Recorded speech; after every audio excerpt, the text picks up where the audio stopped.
À Pékin, cela fait plus d'un mois qu'on n'a plus vraiment de raison de se lever le matin. On se lève. Je vais ouvrir les rideaux, d'accord. Bien pollué en plus. Pas vraiment de raison, à part pour se précipiter sur les statistiques des victimes de l'épidémie. Alors, T'as vu 44, presque 45 000 malades vérifiés. Je suis arrivé en Chine comme journaliste en 2007. Je me suis marié avec Lulu, une vraie pékinoise. Nous avons un fils et nous vivons tous les trois dans une résidence du nord de Pékin. Après... Je traverse souvent la Chine pour mes reportages. Mais cette fois, impossible de bouger. Là maintenant, il y a Gotipé, c'est bon quoi.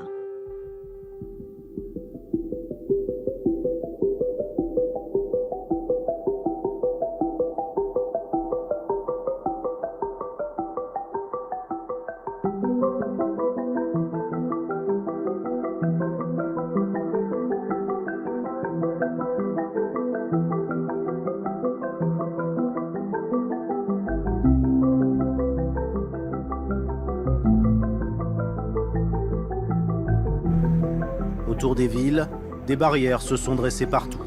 Autour des provinces, autour des quartiers et autour de chaque résidence.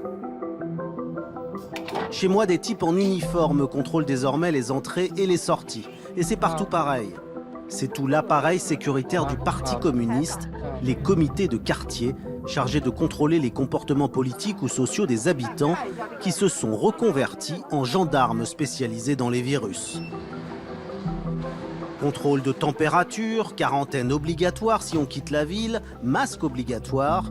Les Pékinois ont petit à petit disparu de la surface de leur ville, confinés par le régime et confinés par la peur aussi. Alors voilà le seul reportage possible, un reportage immobile, une chronique du confinement. Les jours que nous vivons semblent vides, mais ils sont porteurs de tant de questions pour l'avenir de la Chine.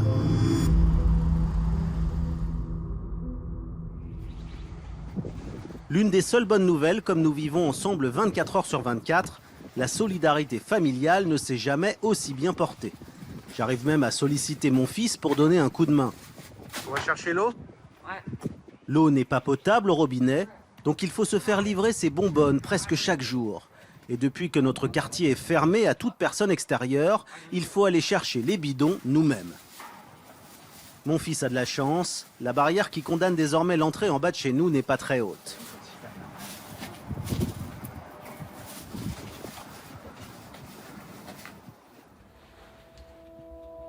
Depuis le début de l'épidémie, avec Lulu, on a une nouvelle coquetterie avant de sortir, le masque. Moi le noir, elle le blanc. Lulu, ça l'ennuie parce qu'elle ne peut plus mettre de rouge à lèvres. Mais là, on n'a plus vraiment de choix. Depuis le début de la quarantaine, le masque est fortement conseillé. En réalité, ça veut dire qu'on est obligé de sortir avec, sinon on se fait arrêter.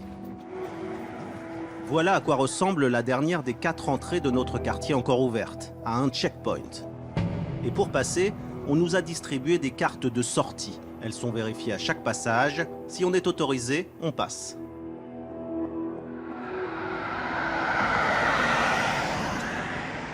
On pourrait croire qu'il est 5 heures du matin, un dimanche à Pékin, mais non. En fait, on est en plein après-midi, un vendredi, pour aller faire des courses. Normalement, Pékin, un vendredi, ça ressemble plutôt à ça.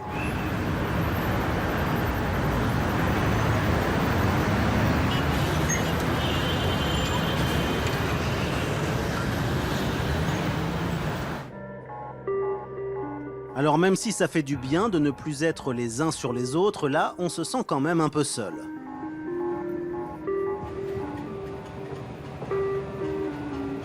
Pour ne rien arranger à cette ambiance stressante, notre température est contrôlée tous les 300 mètres. Poser ces appareils sur des dizaines de poignées, pas sûr que ce soit une bonne idée. Dans le centre commercial, même histoire, pas un chat. Normalement ici on fait toujours 30 minutes de queue avant de récupérer notre café, mais bon, il y a comme un malaise. Heureusement que des jeunes occupent encore le terrain de basket pour redonner un peu de vie à tout ça. D'ailleurs, je me demande comment ils sont encore autorisés à jouer sans masque. On trouve encore des solutions hydroalcooliques. Mais on ne sait pas pour combien de temps. À l'entrée du supermarché, nouveau contrôle. Au moins là, il y a déjà un peu plus de monde. En même temps, depuis qu'on est en quarantaine, l'une de nos seules occupations, c'est de faire la cuisine. Les rayons du supermarché sont presque réconfortants. Presque, car tout le monde à Pékin a vu défiler sur les réseaux sociaux les images des étals vides de Wuhan. La situation dans le foyer de l'épidémie avec ses milliers de malades est dans toutes les têtes et alimente la peur générale. Pourtant, la situation à Pékin n'a rien à voir avec celle de Wuhan. Il n'y a qu'une centaine de malades officiellement ce jour-là, mais la ville est quand même fermée à double tour.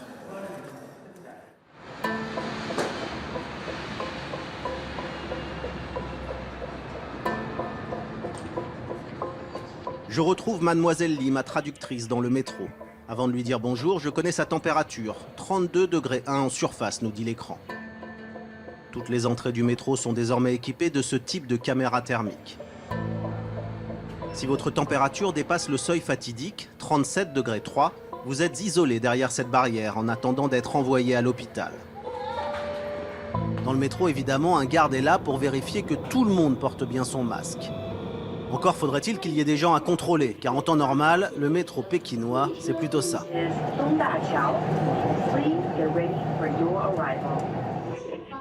Mais le vrai problème, c'est la pénurie de masques.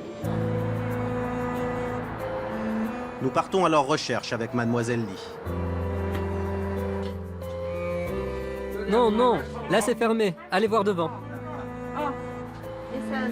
L'avant-garde dit qu'ils sont en rupture de stock. Bonjour, il vous reste des masques? Il me reste des masques électriques. Je peux les voir?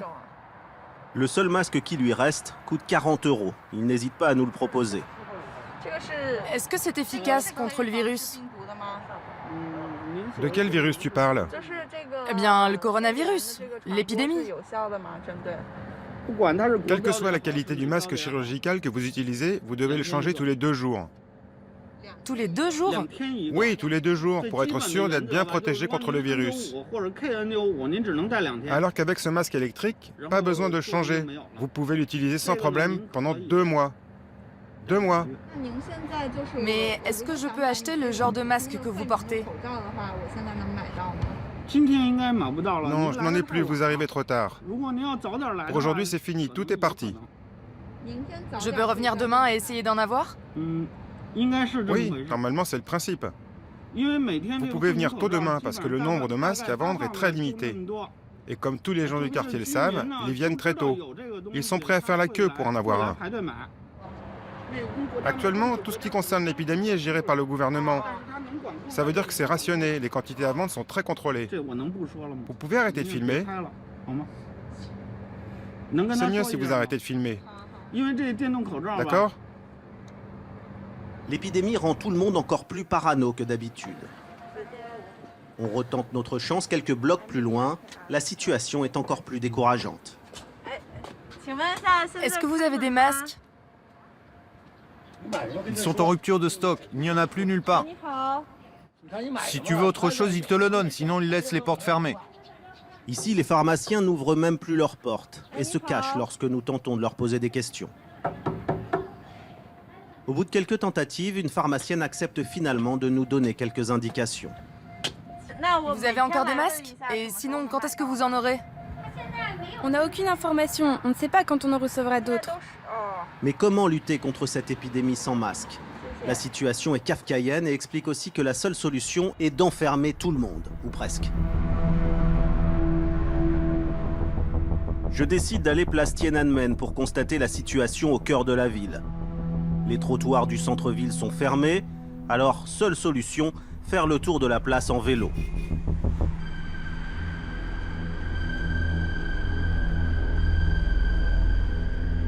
Au nord de Tiananmen, la cité interdite, des policiers partout pour en interdire l'accès. La cité n'a jamais été aussi interdite. Quelques mètres plus loin, Zhongnanrai, le siège du gouvernement. Derrière cette porte travaillent et vivent les leaders du régime, confinés par la peur du virus. Impossible de s'arrêter à proximité.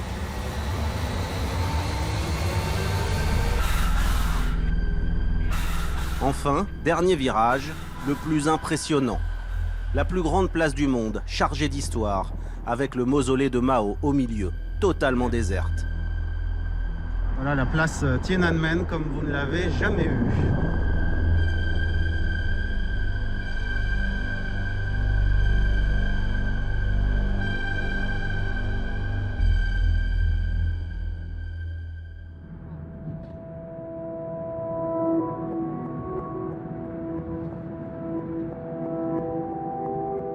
Vu le tournant que prennent les choses en bas de chez moi et dans le centre-ville, j'étais curieux de voir ce qu'il en était dans les quartiers plus populaires de la banlieue de Pékin. La mise en quarantaine est-elle la même? Là-bas, les entreprises logent leurs ouvriers dans des petites maisons à pièces uniques. Un modèle de la société ouvrière où personne n'oserait contredire la parole du régime. Monsieur Chen est chauffeur et vit dans ses résidences. Je l'ai engagé pour la journée pour me les faire visiter. Pour entrer, normalement, il faut vous enregistrer ici. Il faut que je descende leur expliquer, d'accord?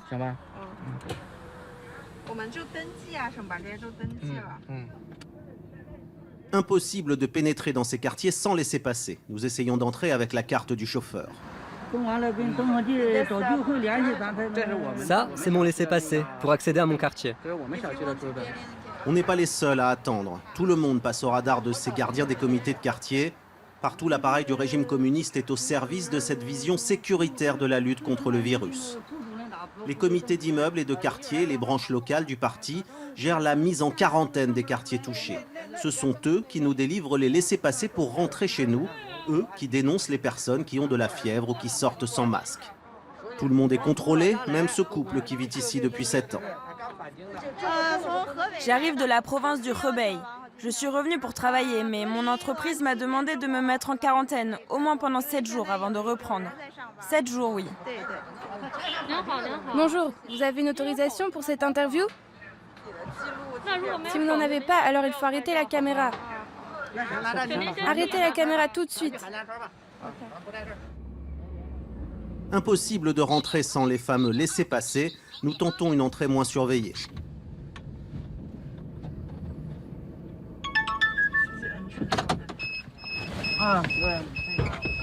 Bonjour, est-ce qu'on peut rentrer? Vous ne pouvez pas entrer comme ça.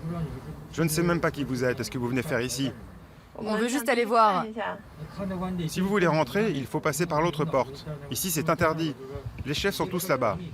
Ah, d'accord.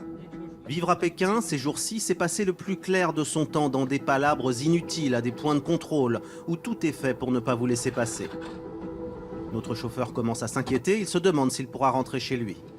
On vit dans une petite maison juste à côté. On va voir si on peut rentrer par là.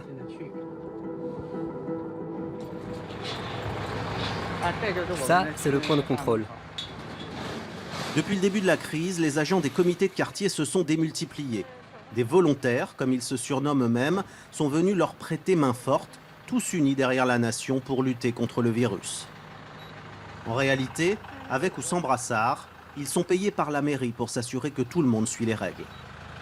Les contrôles sont stricts et les horaires d'entrée et de sortie très réglementés. Curieusement, ici on nous laisse passer. Quand les portes sont fermées, tu ne peux plus rentrer, quoi qu'il arrive. Moi, l'autre jour, j'ai dû dormir dehors dans ma voiture. Comme partout, les rues, les passages sont déserts. Difficile de trouver quelqu'un pour nous parler. Seule personne à l'horizon, cet homme qui n'est pas sorti depuis 2 jours. Là, j'ai pris des pommes de terre, des nouilles, de l'ail, du tofu, des légumes. Je suis allé faire les courses. Il faut que l'on achète plus que d'habitude car nous sommes 3 à la maison et il n'y a que moi qui sors. Je sors tous les 2-3 jours. Allez, merci. Aussi petites soient ces maisons d'ouvriers, tout le monde reste confiné à l'intérieur, sans récriminer. Ordre du régime. Plus au nord, un autre checkpoint nous arrête, cette fois au milieu de la route. Et les gardes aux cheveux ras sont plutôt nerveux. Vous allez où? On va juste là-bas pour faire demi-tour. Il faut prendre la température. Vous aussi, il faut prendre la température. Pas besoin, je viens d'être contrôlée. Si, il faut prendre la température. C'est bon, tu peux faire ton demi-tour.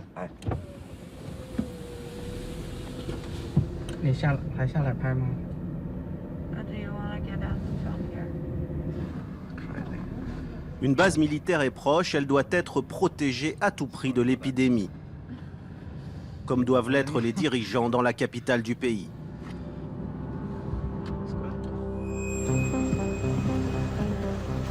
Quand je rentre chez moi, une drôle de surprise devant la porte.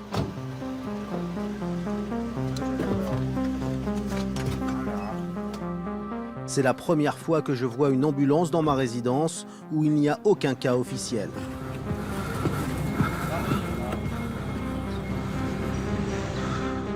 Pour nous rassurer, nous avons désormais la possibilité de vérifier presque en direct s'il y a des malades dans l'immeuble. Plusieurs applications proposent de géolocaliser les malades. Le point bleu, c'est chez moi, chez nous en fait. Et là, autour, c'est des jaunes. C'est la résidence qu'ils ont trouvé des malades. Et pas trouvé en fait, c'est des gens malades qui chez eux. Mais plus le couleur c'est foncé, ça veut dire c'est plus récent. Là, tu fermes, là.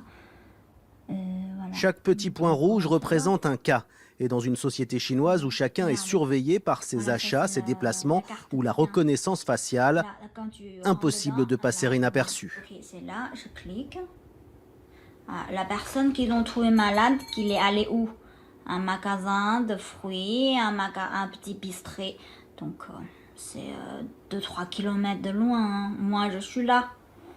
Donc on va pas traverser 3 km pour acheter une bombe quoi. Non, ça va. Avec le développement de tous ces nouveaux techniques, ça rend vraiment très pratique pour la vie de tous les jours. Hein, mais quand même, ça fait peur quand même. C'est dans le centre-ville de Pékin que les applications recensent le plus de malades. La grande avenue Wang Fujin est déserte. C'est un peu les Champs-Élysées pékinois. D'habitude, on y croise une foule admirant les grands magasins. Aujourd'hui, les écrans ne diffusent plus de publicité, mais des messages de prévention contre le virus. Au milieu de l'avenue, le marché où l'on pouvait manger brochettes de larves ou de scorpions est fermé derrière cette barrière, où un message affirme qu'une rénovation aura lieu, mais on ne sait pas quand. Pour les commerçants, les journées sont longues. Madame Zhang tient un café, le seul ouvert alentour. Aujourd'hui, je serai son unique client.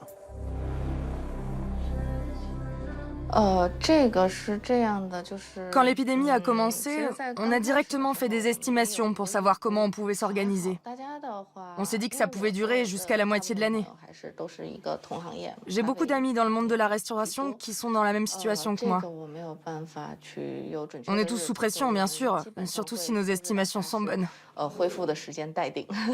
Actuellement, c'est impossible de savoir quand est-ce qu'on pourra vraiment recommencer à travailler. On va suivre de près ce qui se passe. En tout cas, dès que ça ira mieux, on l'entendra aux infos. Tous les jours, ils nous annoncent les chiffres de l'épidémie et nous, on calcule quand est-ce qu'on pourra rouvrir. Monsieur Tian, lui, tient 2 restaurants dans cette rue très passante de Pékin. Depuis un mois, il est forcé de rester fermé. De toute manière, il n'y a aucun client à l'horizon. Avant l'épidémie, les étagères étaient remplies. Il y avait un large choix de nourriture. Les clients venaient choisir leurs plats, parmi l'ensemble des plats. Ensuite, ils allaient les peser, puis ils allaient payer là-bas. Puis ils s'asseyaient à une de ces tables. C'était plein à craquer. Et maintenant c'est vide. On ne peut plus rien faire. Il n'y a plus qu'à attendre. Le gouvernement a demandé à ceux qui le pouvaient de reprendre le travail. Par exemple, ceux qui peuvent travailler de chez eux. Mais pour nous, les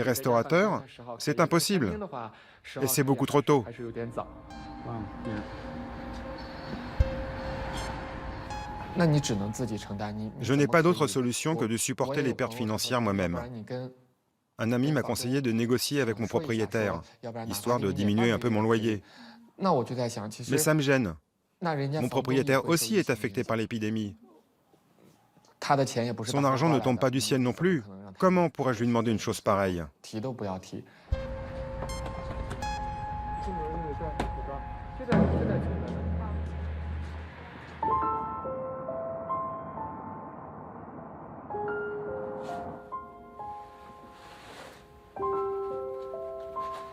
La ville est en sommeil, mais à la maison, on commence vraiment à trouver le temps long. Une petite sortie serait ces jours-ci la bienvenue. Comme personne ne peut nous rendre visite de l'extérieur et qu'en ville tout est fermé, nous décidons d'aller voir notre voisin Gary. On ne se connaît pas vraiment, mais on se salue quand on se croise sur le parking. Hey. Hello, sir. How are you doing? Hard time. Yeah, it's hard time. Have a seat. Il vit avec sa femme et son chat. D'habitude, il vend des voitures d'occasion, mais là, comme tout le monde, il tourne en rond entre ses 4 murs depuis un mois. La salle de sport est fermée, les restaurants sont fermés, et même le coiffeur est fermé. Alors, c'est vraiment pas pratique. Alors je fais de mon mieux pour trouver des choses intéressantes à faire à la maison. Je joue aux jeux vidéo, je fais du sport. C'est tout, hein. C'est vraiment ennuyant. Ah, je m'ennuie tellement. Gary est autorisé à sortir, mais il ne met pas le nez dehors, il est trop inquiet. Tous les jours, je me réveille. La première chose que je fais, c'est regarder le nombre de morts. Ouais, tous les jours. Vous savez, je me sens vraiment concerné par ça. Depuis la mise en place de la quarantaine, il ne rate plus un seul journal de la CCTV, la chaîne d'État. En 2003, au moment de l'épidémie du SRAS, moi j'étais en 3e année d'université. À l'époque, je trouvais que les gens avaient moins peur que maintenant. C'est sûr, maintenant les gens sont bien plus effrayés par cette épidémie que par celle du SRAS. Les gens disent que si le climat a changé, c'est d'abord à cause de WeChat. Ils disent qu'à cause des réseaux sociaux, on communique beaucoup plus aujourd'hui. Et donc, on se transmet surtout notre peur. À l'époque du SRAS, il n'y avait pas de réseaux sociaux. En 2003, les officiels de Pékin, ils ont commis de graves erreurs. Ils ont caché la vérité. Ça a posé de gros problèmes. Mais cette fois, je pense qu'ils ont fait des progrès et qu'ils gèrent plutôt bien la situation. Mais bon, peut-être qu'au début, quand même, ils ont un peu essayé de cacher des trucs. Je sais pas. Transparence ou pas, les infos reçues par Gary suffisent à le convaincre de rester enfermé chez lui. Tous les soirs, la chaîne d'État diffuse des images sur l'état de la crise. On voit l'intérieur des hôpitaux, des malades, mais surtout une coordination parfaite entre l'armée et les médecins. On voit des images à l'extérieur aussi, dans les villes, où l'appareil d'État réagit évidemment vite et bien. On passe même la serpillière dans la rue et le Premier ministre donne l'exemple. De quoi donner à tous l'impression que la situation est sous contrôle. Chaque jour qui passe, Pékin est de plus en plus désert. Ces rues sont normalement submergées par un flot de voitures et de consommateurs, presque 24 heures sur 24. Aujourd'hui, rien. Un silence de mort. Cette banderole affirme que tout le monde est uni et que grâce à cette confiance et à une stratégie scientifique du pouvoir, l'épidémie sera vaincue.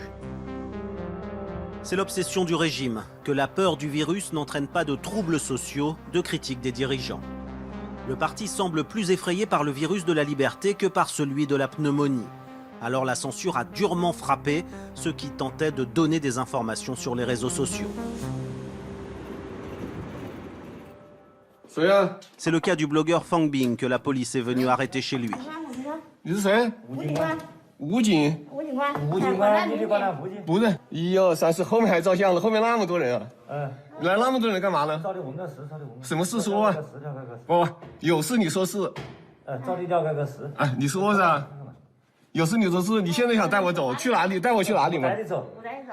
police finira par forcer la porte. Fang Bing n'a pas été revu depuis. Depuis le début de la crise, le blogueur filme tout ce qu'il voit à Wuhan et le poste sur les réseaux sociaux. Il rentre dans les hôpitaux, il montre des corps entassés, des malades à l'agonie et une équipe médicale dépassée. Le tout sans aucun filtre. Et ces posts sont suivis par des centaines de milliers de Chinois. Ils condamnent ouvertement l'inefficacité du gouvernement.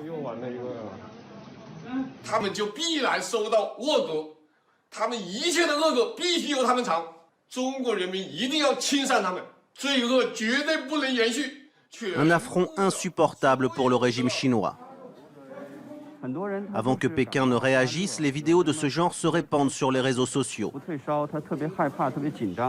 Chen Shuiqiu est aussi très suivi, car lui aussi écume les hôpitaux de Wuhan. Il filme les malades qui attendent sans recevoir de soins, le désarroi des patients qui ne sont pas pris en charge après des jours de fièvre.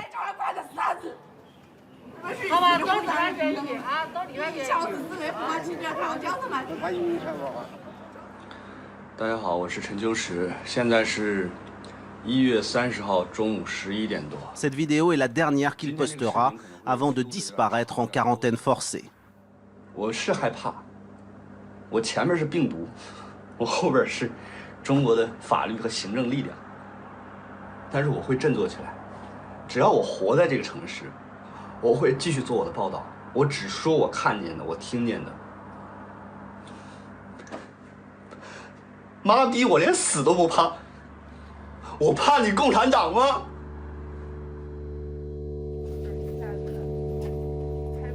Ces derniers jours, j'ai vu passer des messages sur WeChat et Douban, les Facebook et Twitter chinois, venant d'un couple de blogueurs pékinois n'hésitant pas à braver eux aussi la réalité officielle. Ils ont accepté un rendez-vous avec une traductrice dans leur petit appartement du centre-ville. Ça fait plusieurs jours qu'on n'est pas sorti, alors on boit beaucoup de thé pour s'occuper. Depuis le début de la crise, des citoyens se sont organisés et improvisés journalistes pour tenter de diffuser le maximum d'informations sur la situation en parallèle des médias officiels. Un semblant de liberté qui, en Chine, a toujours ses limites. Ce couple de blogueurs a tenté avec les moyens du bord de souffler un vent de révolte suite à la mort du docteur Li. Ce médecin de Wuhan a été le premier à alerter l'opinion publique sur cette épidémie.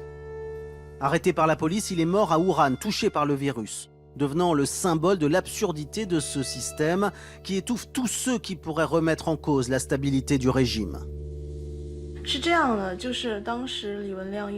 Quand le docteur Li est mort, les gens étaient tristes et en colère. J'ai pensé que l'on pourrait honorer le docteur en mettant tous un dessin de son visage en photo de profil sur WeChat et Douban, ou en publiant des messages comme « S'exprimer n'est pas un crime » ou « Bon voyage au paradis ». Un peu comme une web manifestation. J'ai lancé le mouvement sur ces réseaux sociaux et en 30 minutes, des milliers d'internautes ont changé leurs photos de profil et partagé mes posts. La police d'Internet a été alertée et m'a donné un avertissement. Le contenu que vous avez posté va être supprimé car il est susceptible de causer un trouble. Si vous refusez de coopérer, votre compte sera définitivement supprimé. En Chine, ces réseaux sociaux servent à tout faire. Payer, communiquer, utiliser les transports. Ne pas y avoir accès, c'est être exclu de la société. Au début, Taïtsin et Sanlian étaient très actifs pour couvrir ce qu'il se passait. Ensuite, la télé d'État a envoyé 300 reporters à Wuhan avec un seul objectif, guider l'opinion publique et empêcher les autres de travailler. Malheureusement, le régime exerce un contrôle beaucoup plus fort aujourd'hui. La quarantaine est en réalité globale, physique et médiatique. En plus d'être enfermés chez eux, l'accès aux informations des Chinois est limité à ce que le régime veut bien dire. Même ces deux blogueurs n'ont plus beaucoup de marge de manœuvre. Voilà ici, impossible de détourner le blocus Internet. Nos applications ne marchent plus. Tous leurs outils informatiques pour contourner la censure et aller sur des sites interdits comme Twitter ont eux aussi été bloqués.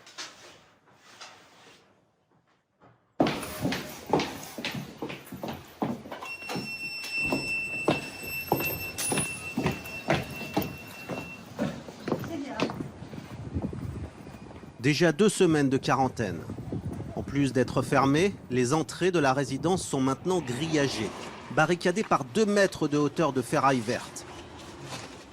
On ne pouvait déjà pas passer avant, mais là au moins, ça a le mérite d'être clair. Voilà notre petite danse quotidienne, un défilé incessant de livreurs qui viennent nous apporter nos vivres par-dessus la grille. Et pour les bidons d'eau potable, c'est de plus en plus laborieux. On se sent tous les jours un peu plus coincé.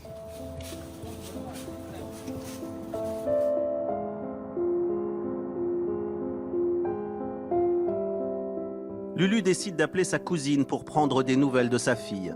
Depuis plusieurs semaines, la petite fille de 7 ans est confinée dans l'appartement familial.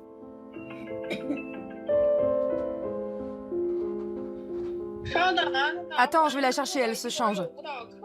L'école bien sûr est fermée, alors les cours ont lieu via écran interposé. Qu'est-ce que t'apprends à l'école? Tu racontes à Tata?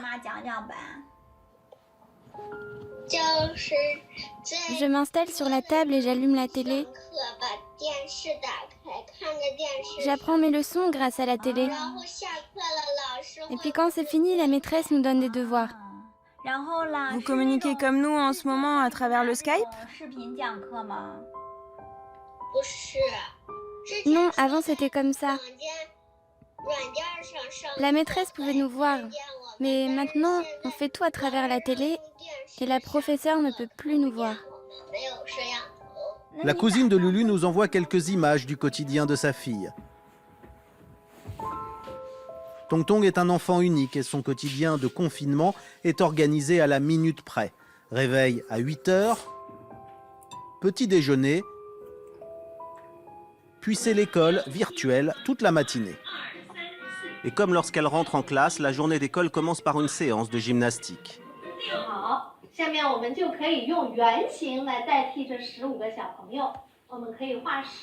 L'après-midi, place aux activités sportives. La passion de Tong Tong, c'est la danse.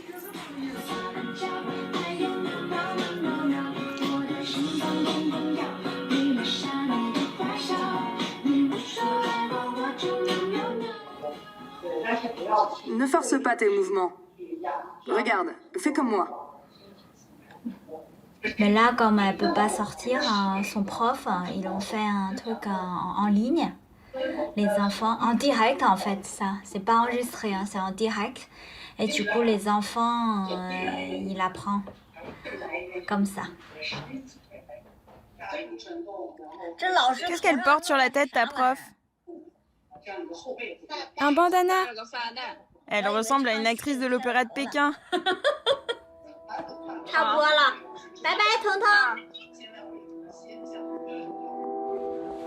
On n'en peut plus d'être à l'intérieur, alors on essaie de s'aventurer dehors.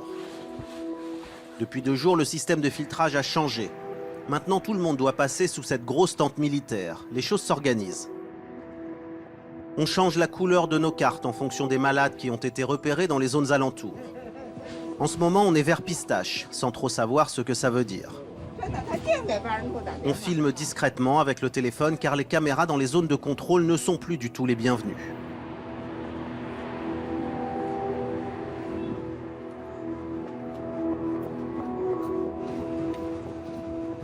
Dehors, c'est encore pire qu'avant. C'est de plus en plus désert. Et les seules âmes que l'on croise ont soit un brassard rouge, soit contrôlent notre température. Ok.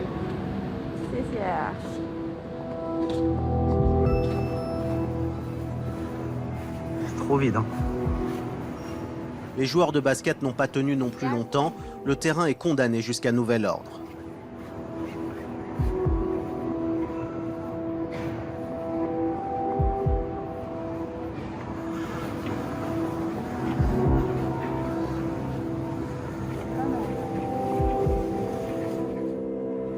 Non, donne-moi la mienne. Au retour, passage obligatoire par la tente.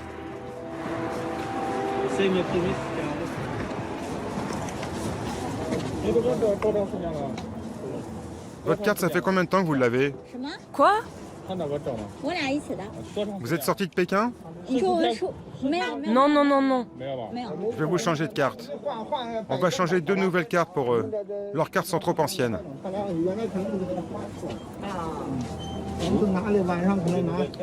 Pourquoi on doit changer? Celles-là sont mieux. Ce sont des cartes de longue durée.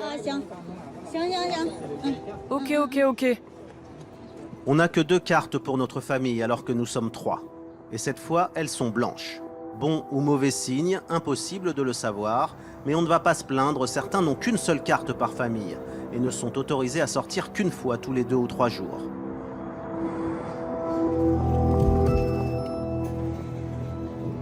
Quatrième semaine de quarantaine, désormais impossible de passer l'eau potable au-dessus de la grille. Chaque jour qui passe, la Chine se barricade un peu plus.